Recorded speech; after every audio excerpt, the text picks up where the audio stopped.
सबसे पहले भगवान भोलेनाथ के चरणों में प्रणाम करती हूँ, मेरा प्रणाम स्वीकार हो। माँ गौरा के चरणों में प्रणाम करती हूँ, मेरा प्रणाम स्वीकार हो। सभी देवी देवताओं के चरणों में प्रणाम करती हूँ, मेरा प्रणाम स्वीकार हो। आप सभी गुरु भाई गुरु बहनों के चरणों में प्रणाम करती हूँ, मेरा प्रणाम स्वीकार हो। अगर मेरी वीडियो अच्छी लगे तो लाइक करिए, शेयर करिए। चैनल पे नए हैं तो सब्सक्राइब करिए। कमेंट में महादेव का नाम ज़रूर लिखिए। महादेव का नाम लिखने से, बोलने से सारे कार्य सफल होते हैं। जितनी भी विपत्ति आती है टल जाती है, तो क्यों नहीं महादेव का नाम लिखना और बोलना। आज मैं जो कहानी सुना रही हूँ, कहानी चतुराई पे है, अपने कर्म पे है और भगवान भोलेनाथ पे भरोसा जो रखता है उसकी तो नैया वो पार लगा ही देते हैं। वो तो अंतर्यामी है। तो कहानी को पूरा देखिएगा, कहानी बहुत अच्छी है। आधा अधूरा देखने से ज्ञान प्राप्त नहीं होता है। पूरी कहानी देखने से कुछ ना कुछ जरूर ज्ञान मिलता है। तो कहानी को पूरा देखिएगा। एक राजा थे, उनका नाम वीर प्रताप था। वो बड़े ही कुशल राजा थे, बड़े बुद्धिमान थे। उनसे उनकी प्रजा बहुत खुश रहती थी। अपने राज्य में वो सभी प्रजा का इतना ध्यान रखते थे, अपने पड़ोसी राज्यों का इतना ध्यान रखते थे कि सब उनसे बहुत खुश रहते थे। उनके पिताजी नहीं थे, उनकी मृत्यु हो गई थी। उनको छोटी सी ही उम्र में राजा बना दिया गया था। बाकी उनकी माताजी को बड़ी चिंता लगी रहती थी। देखिए, जो बड़ा व्यक्ति रहता है, बड़ा पद पे रहता है, उसके दुश्मन भी हजारों रहते हैं। तो रानी को बड़ा चिंता रहती थी। रानी सोचती थी कि पुत्र की शादी हो जाती मेरे जीते जी तो बहुत बढ़िया रहता। एक दिन वीर प्रताप से कहें कि बेटा तुम्हारी शादी हो जाती तो मेरी चिंता दूर हो जाती, क्योंकि एक और राजा से तुम्हारी रिश्तेदारी हो जाती तो थोड़ा सा मैं निश्चिंत हो जाती। तो राजकुमार कहे कि ठीक है माँ।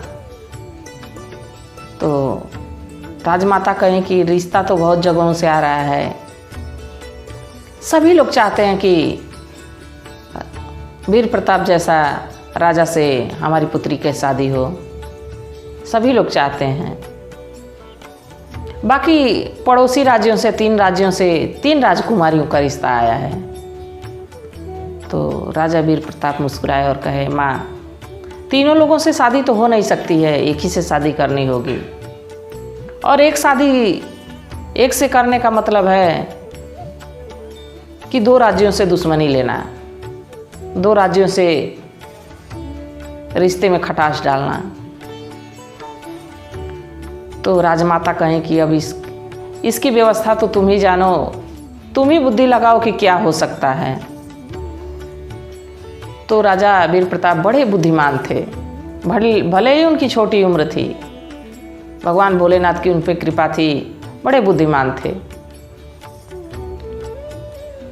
तो तीनों राज्यों में निमंत्रण भेजवा दिए कि तीनों राजकुमारियां तीनों राज्य से आएं हमारे राजमहल में, और जो हमारे 3 प्रश्न का उत्तर देगा मैं उससे ही विवाह करूंगा, उसे ही शादी करूंगा, वही हमारे राजमहल की रानी बनेंगी।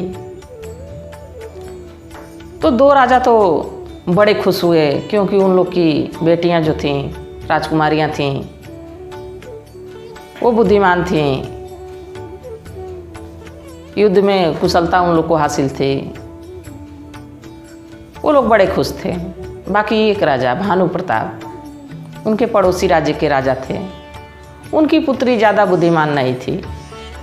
वो बड़े चिंतित हुए, कहे कि हमारी पुत्री तो अगर जो जाती है तो उनके सवालों का जवाब दे पाएगी कि नहीं दे पाएगी। बाकी वो चाहते थे कि वीर प्रताप जैसा ही दामाद बने। जब भी दामाद मेरा हो तो वीर प्रताप जैसा हो, उनकी यही मनसा थी। तो भाई अब इसमें क्या हो सकता है। अब सोचने लगे तो मंत्रियों की बैठक बुलाए भानु प्रताप अपने मंत्रियों की बैठक बुलाए और उस पर विचार होने लगा। तो मंत्री कहे कि जो राजकुमारी की सहेली सुलोचना है वो बड़ी बुद्धिमान है और वो शिव गुरु की शिष्या थी। सुलोचना महादेव की शिष्या थी। तो मंत्री उनको सुझाव राजा को दिए, भानु प्रताप को, कि क्यों ना सुलोचना को भेज दिया जाए राजकुमारी के जगह पे। राजकुमारी का नाम स्वर्णलता था। स्वर्णलता की जगह पे क्यों ना सुलोचना को भेज दिया जाए राजकुमारी बना के।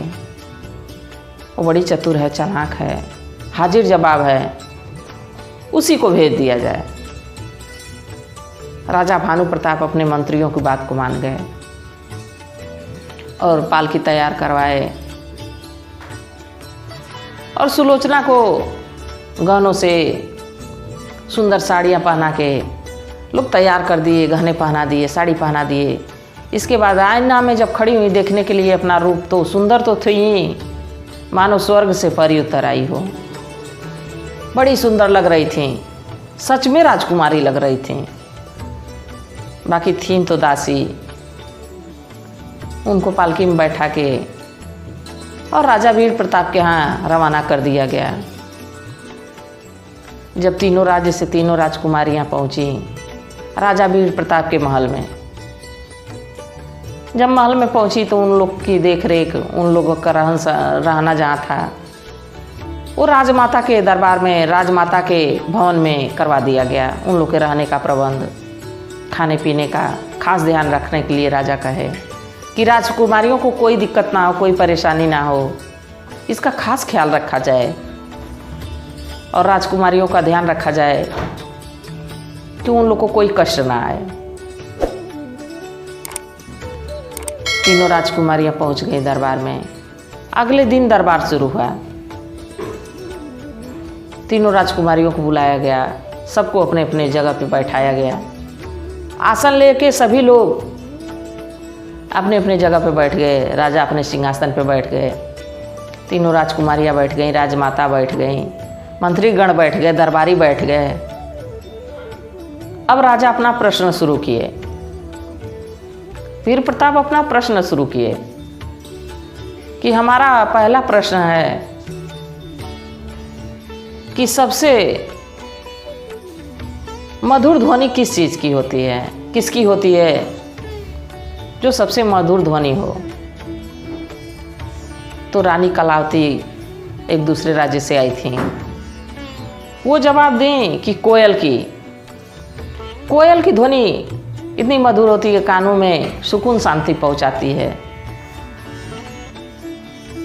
तो दूसरी रानी थी, दूसरे राज्य से वो भी आई थी, दूसरी राजकुमारी, वो बोली कि नहीं, संगीत की ध्वनि सुख और शांति प्रदान करती है, सुख शांति देती है।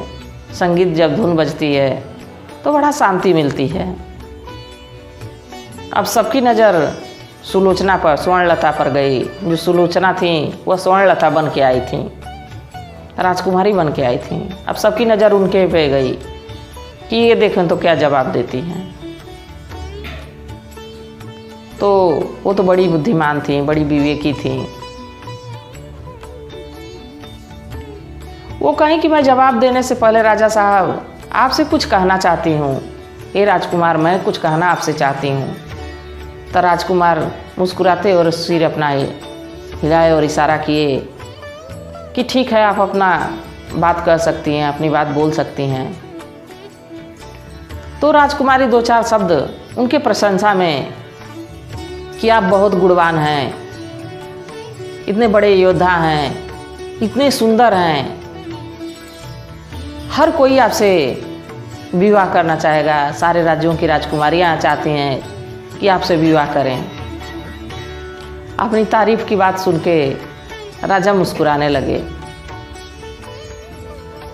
कहे कि ये तो बात हमारी प्रशंसा की हो गई, अब हमारे प्रश्न का उत्तर दे दीजिए।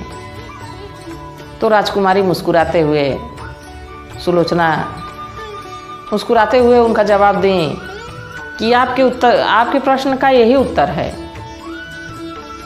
मधुर वचन यही है, मधुर वाणी यही है कि कानों को प्रिय लगे। इतना ये वाणी आपको प्रिय लगी है कि आपके अंदर से जो है एक तेज आपके चेहरे पे दिखा है। तो जो वाणी अच्छी लगती है, जो मधुर वाणी अच्छी लगती है, जब तक चेहरे पे ना आए तब तक उस वाणी का मधुरपन कैसे पता चलेगा। तो यही वाणी मधुर है। सभी लोग आश्चर्य भरी नज़र से उनको देखने लगे, बड़े खुश हुए, तालियां बजने लगी। राजा भी बहुत प्रसन्न हुए, मुस्कुराए। तब राजकुमार ने दूसरा प्रश्न किया कि कोई रहता तो एक जगह पे है, पर पलक झपकते ही वो कहीं भी जा सकता है, कहीं भी विचर सकता है, कहीं भी घूम सकता है। तो राजकुमारी कलावती तो चुप रहीं, उनके समझ में नहीं आया। पर एक दूसरे राज्य से राजकुमारी अवंतिका आई थी। वो बोली कि भगवान ही ऐसे हैं जो कहीं भी जा सकते हैं, पलक झपकते कहीं भी आ जा सकते हैं, कहीं भी घूम सकते हैं। तो सभी लोग उनके तरफ देखने लगे। सभी लोग इससे सहमत भी थे कि हाँ, भगवान कहीं भी जा सकते हैं। पर अब तीसरे जवाब की बारी थी। सभी लोगों का ध्यान सुलोचना की तरफ गया। सभी लोग सुलोचना की तरफ देखने लगे कि वो क्या जवाब देती हैं। जवाब तो सही है कि भगवान कहीं भी जा सकते हैं, क्षण भर में कहीं भी पहुंच सकते हैं। पर सुलोचना मुस्कुराहट भरी अपनी वाणी से बोली कि मन की गति सबसे तेज है। हम रहेंगे यहाँ, पर मन ऐसा है कि कहीं भी घूमता रहता है, कहीं भी जा सकता है, किसी राज्य में जा सकता है। और भगवान का क्या, भगवान को क्या आना जाना है। भगवान तो कड़कड़ में हैं, उनको आने जाने की ज़रूरत ही नहीं है। प्रभु तो कड़कड़ में वास करते हैं, हम में, आप में, इस खंबे में, इस महल में, हर एक कड़कड़ में हैं। राजा में, मंत्री में, सब में समाहित हैं। इस बात पे पूरे राजमहल में तालियां बजने लगी। रानी की जय जयकार राजकुमारी की होने लगी।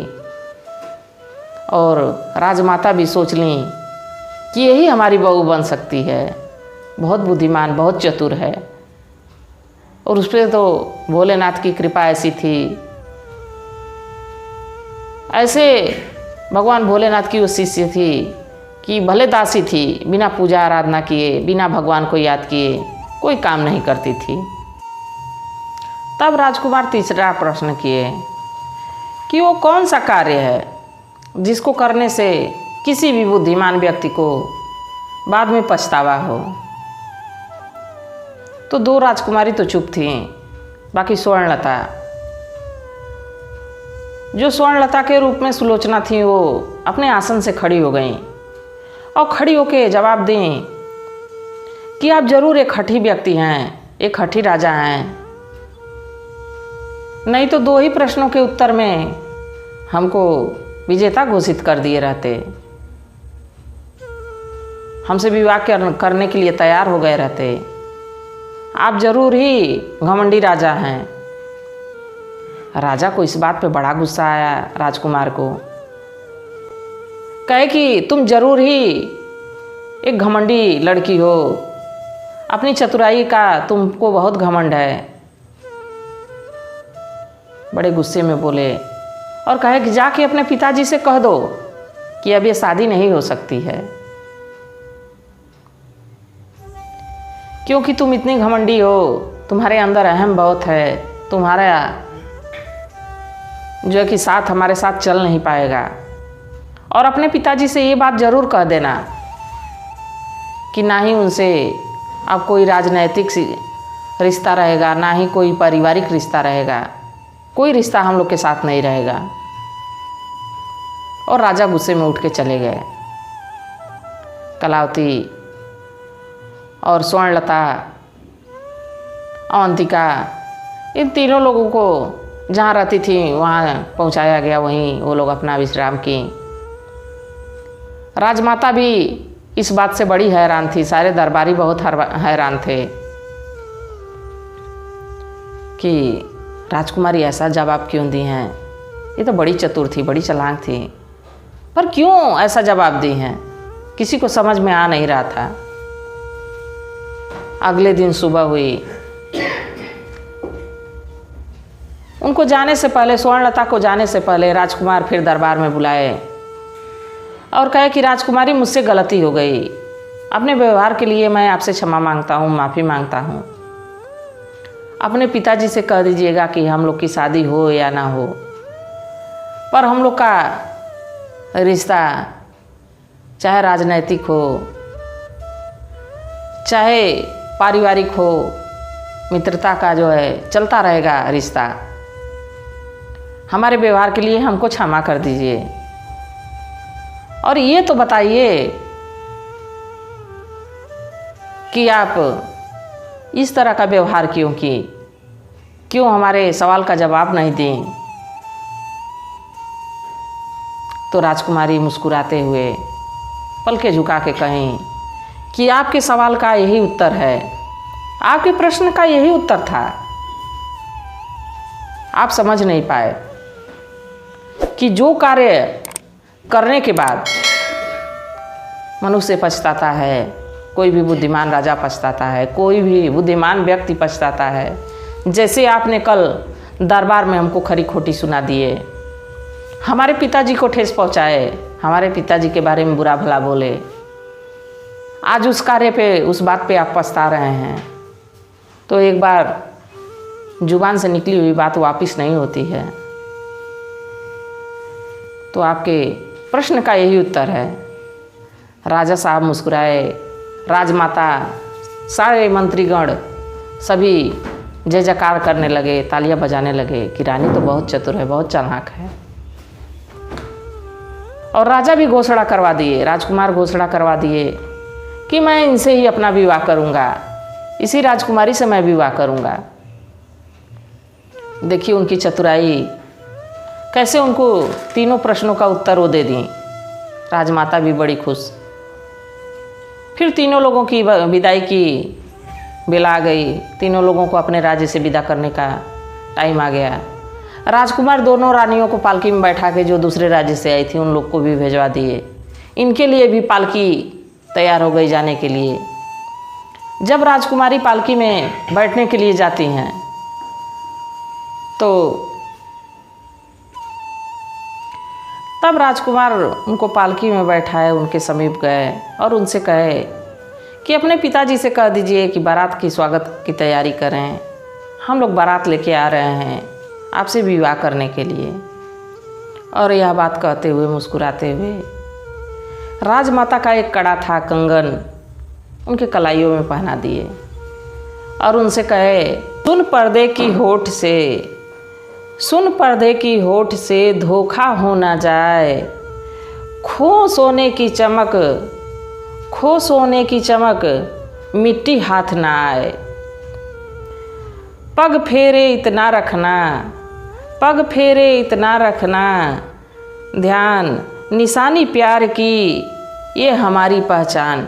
कंगन देते हुए कहे कि ये हमारी प्रेम की निशानी है, इसको पहन के रखिएगा, जब मैं विवाह करने आपसे आऊँगा तो हाथ में ज़रूर पहन के रखिएगा। और राजकुमारी स्वर्णलता की विदाई कर दिए।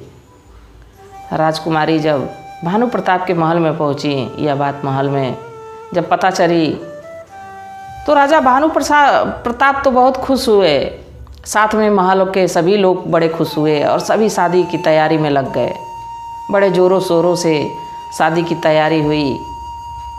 सभी बहुत खुश थे कि राजा वीर प्रताप से इस महल की बेटी ब्याही जाएगी। बहुत सब लोग खुश थे। बारात आ गई।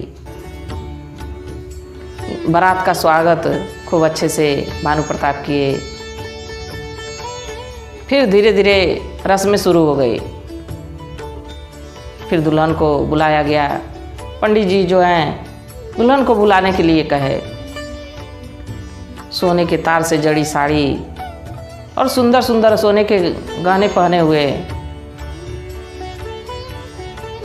राजकुमारी स्वर्णलता धीरे धीरे सीढ़ियों से उतरने लगीं। उनके पायल में जो पाँव में जो पायल थी वो घुंघरू की आवाज़ थी, ऐसी बज रही थी मन को मोहने वाली। सबकी नज़र राजकुमारी पे बनी हुई थी, पूरे बाराती की, कि कब घूंघट टूट जाता और हम लोग मुख देख लेते, उनका चेहरा देख लेते।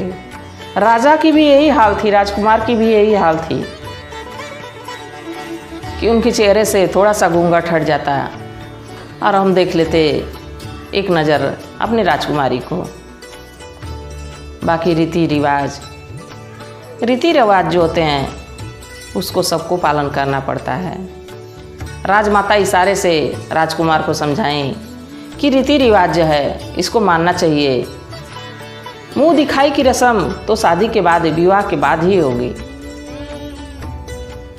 राजा वीर प्रताप मुस्कुराए और सिर झुका के रस्म पूरी करने में लग गए। दुल्हन आई, स्वर्णलता आई, बगल में बैठ गई। शादी का कार्यक्रम शुरू हो गया। पंडित जी जो थे अपना मंत्र पढ़ने लगे, शादी होने लगी। तभी उनकी नज़र उस हाथ की कलाई पे गई और देखे कि हाथ की कलाई में तो कंगन है ही नहीं है। तो धीमी आवाज़ में स्वर्णलता से सवाल किए कि अरे भाग्यवान, मेरे प्रेम की निशानी जो कंगन मैं दिया था वो कंगन कहाँ है? तो वो तो किसी कंगन को जानती नहीं थी, कुछ नहीं जवाब दी। वो सोची कि राजा, ये राजकुमार हमसे लग रहा है कोई परीक्षा ले रहे हैं। वो चुपचाप अपना बैठी रहीं। जब कोई जवाब नहीं आया तुरंत राजा खड़े हो गए, कहे विवाह नहीं हो सकता है, क्योंकि ये वो राजकुमारी है ही नहीं है जो हमारे राजमहल में गई थी। राजा भानु प्रताप से पूछने लगे। राजा भानु प्रताप भी चुप रहे कि अगर जो बता देता हूँ तो बहुत बड़ी दुश्मनी हो जाएगी, राजा से रिश्ता खराब हो जाएगा। तो कुछ नहीं बताए। विवाह का कार्यक्रम रुक गया। सभी महल में शोक का माहौल हो गया। सभी में बातें इधर उधर होने लगी कि ये तो वो राजकुमारी नहीं है।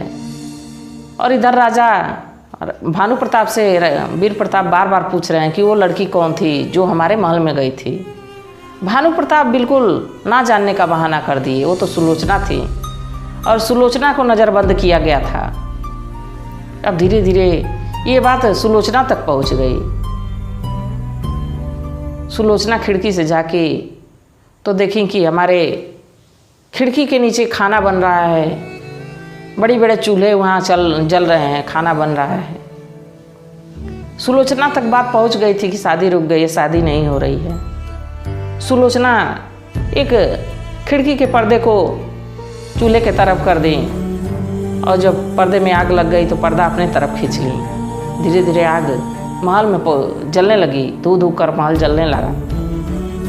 महल में एकदम भागा दौड़ी मच गई कि आग लग गई, आग लग गई। तभी वहाँ पे एक मंत्री थे। मंत्री कहे कि सभी दासियों को एक एक करके सभी दासियाँ यहाँ से निकल जाएं, आग बहुत तेज़ से फैल रही है, सभी लोग जल जाएंगे। एक कतार में बन जाएं और सभी दासियाँ निकल जाएं। उसी में स्वर्णलता भी घूंघट अपना डाली हुई थी, वो भी उसी कतार में निकलती हैं। बाकी वो बहुत चतुर थीं, बहुत चालाक थीं, भगवान भोलेनाथ को मना रही थीं, हे प्रभु आज हमको राजकुमार से मिलवा दीजिए, वही हमारे पति बने, हम भी उनसे दिल से प्रेम करते हैं। भगवान भोलेनाथ अपने शिष्या पे कैसे नहीं दया बरसाते, कैसे नहीं कृपा करते। अगर जो कोई दिल से पुकारे तो ज़रूर ध्यान देते हैं, ज़रूर अपनी कृपा दृष्टि बनाए रखते हैं। स्वर्णलता वहाँ से उसी कतार में निकली। बाकी हाथ में एक कांच का बर्तन ले ली और बर्तन लेके मंडप के तरफ, जैसे मंडप की तरफ गई वो कांच का बर्तन वहीं छोड़ दी और वो कांच का बर्तन वहीं गिर गया और टूट गया। जब बर्तन की आवाज़ हुई छन्न से तो सभी लोग उधर ही देखने लगे। राजकुमार वीर प्रताप भी उधर ही देखने लगे। और सुलोचना नीचे झुक के, वो तो दासी थी, नीचे झुक के, दासियों के कपड़े में थी, नीचे झुक के उस बर्तन को बटोरने लगी जो शीशे का कांच का टुकड़ा था, उसको बटोरने लगी। तब राजा वीर प्रताप की नज़र उनके कलाई पे गई और वो कड़ा, अपने माँ का कड़ा पहचान गए कि यही कंगन वो है जो मैं दिया था और यही वो राजकुमारी है। राजकुमार झपक के जाके उनका हाथ पकड़ लिए, कलाई पकड़ लिए और मुस्कुराते हुए कहे कि अब बताइए किस नाम से आपको पुकारूं, किस नाम से बुलाऊं। वो भी खड़ी हो गई, खड़ी होके घूंघट हटाई तो इतनी सुंदर थी, इतनी तेजवान थी वो, इतनी सुंदर थी, उनकी आंखें इतनी सुंदर थी, चेहरा इतना सुंदर था कि बिना गहने के ही मानो देवी समान लग रही थी। सिंपल कपड़े में भी बड़ी सुंदर दिख रही थी। राजा बड़े प्रसन्न हुए कि ये वही चतुर राजकुमारी है, ये वही चतुर लड़की है जिसने पूरे दरबार में मेरा दिल जीता था, मेरे सवालों का जवाब दिया था। आज भी बड़े चतुराई से अपने यहाँ होने का प्रमाण हमको दिया कि हम यहाँ हैं। लोग लाख छिपाए हैं तब भी यहाँ पे अपने होने का प्रमाण हमको दे दी। अगर जो ये चतुर नहीं रहती, चालाक नहीं रहती तो इतनी बड़ी बात कर नहीं सकती थी। अब राजा भानु प्रताप फंस गए तो सोच लिए कि अब तो दुश्मनी हो जाएगी। वीर प्रताप के सामने जाके हाथ जोड़ लिए, कहे कि राजन हमको माफ़ कर दीजिए, हम लड़की के मुंह में, अपने बिटिया के मुंह में सुलोचना को आपके दरबार में भेजे थे। तो राजा उनको बड़े विनम्र स्वभाव से क्षमा किए और भानु प्रताप सुलोचना का विवाह राजा वीर प्रताप से किए। उनका कन्यादान सुलोचना का भानु प्रताप किए और राजा वीर प्रताप के साथ उनकी शादी हो गई। उनको विदा कर दिए, बहुत कुछ दिए, धन दौलत, घोड़ा हाथी सब कुछ दिए, उनकी विदाई की। तो देखिए महादेव की कृपा, महादेव अपने शिष्यों पे कैसे दया बरसाते हैं। एक दासी महल की रहती है, छोटी सी नौकर, और उसको कैसे एक राज्य की महारानी बना दिए। तो महादेव की शरण ऐसी है कि सबको अपनाते हैं, गरीब दुखिया। वो ये नहीं देखते हैं कौन अमीर है कौन गरीब है, वो सब पे दया बरसाते हैं। तो आप लोग भी भगवान भोलेनाथ को गुरु बनाइए, उनकी पूजा आराधना करिए, ज़रूर दया बरसेगी। और कहानी यहीं पे समाप्त हुई। कहानी कैसी थी कमेंट में ज़रूर बताइएगा।